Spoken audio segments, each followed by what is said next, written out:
sur une finance de l'ombre qui pesait 20 000 milliards d'actifs financiers en 2002 et qui aujourd'hui pèse à peu près 220 000 milliards. C'est-à-dire 10 fois plus, premièrement, en une vingtaine d'années, mais surtout qui représente la moitié de tous les actifs financiers du monde. Donc la finance de l'ombre, la finance non régulée, le shadow banking, je disais au début, qui était considéré par les autorités comme criminel au départ, puisqu'elle n'est pas régulée. Ce sont les voyous de la finance en quelque sorte, ou les fraudeurs de la finance, le côté obscur de la force de la finance qui l'agite, qui l'anime. Cette finance représente aujourd'hui la moitié de la finance mondiale et elle représente surtout une part énorme du financement des États. Prenez l'Arabie Saoudite qui a dit il n'y a pas longtemps, qui a déclaré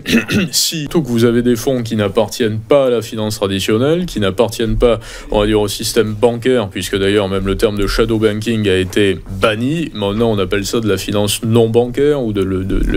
les organisations non bancaires, parce que si on parle de finance de l'ombre pour une finance qui collabore avec les États, avec les souverains, avec les régulateurs, forcément ça marque mal. C'est un peu comme quantitative easing, il valait mieux dire quantitative easing que planche à billets ou achat de titres obligataires. Mais si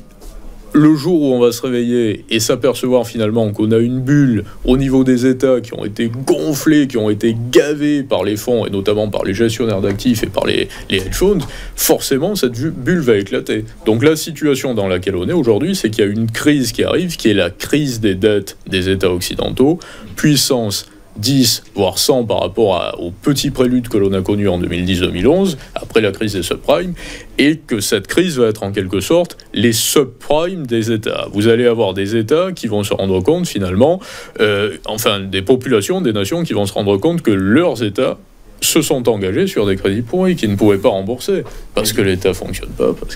Du coup, la réponse